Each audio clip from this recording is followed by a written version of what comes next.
একটা তালুর বেদ গেছে দাওয়াত দিত, কই গেছে তালুর বেদ গেছে দাওয়াত দিত।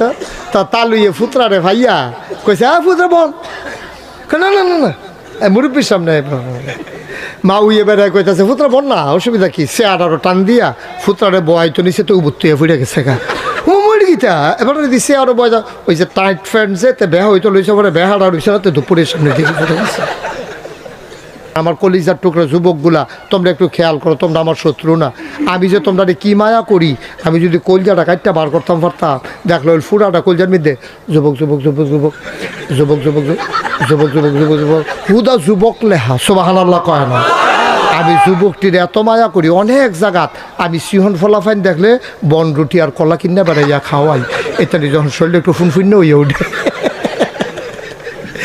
আর আপনার ফলাফাইনে কিতা মিলে খায় ডাইল, ইয়াপ্পা ইয়াপ্পা আঞ্জা দিয়া গাঞ্জা খায় ওষুধের দলে,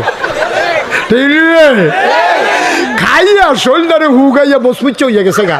তখন বাতাস এলেতে গাছও দই রেখে রুই থাকে, কারণ তারে যদি উড়াইয়া লইয়া যায় কি একটা টেনশন না।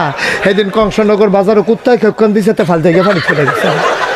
শরীর কিছু নাই দই যা, শরীর কিছু নাই তো এই নানান টান খাইয়া শরীরে হুগাইয়া বসমিচ্ছে হইয়া গেছে গাতা।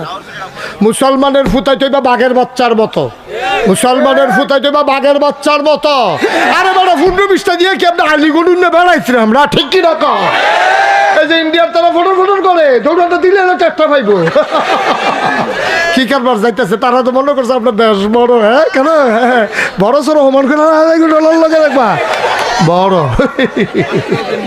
ঠিক নেই? এর লাগে ব্রাহ্মণবাড়িয়ার ফলাফল দেখছি ফেসবুক হলে ইন্ডিয়ার তারা যদি আইতো মন্ডায় কয় বাউন বেড়া দিয়ে আইতো কই যাবে, তারা তো এই এলাকার বললাম। আমারও তো ডর করে এই কথার পরে থেকে আমার তো শরীর কাঁপ দিয়া রইছে।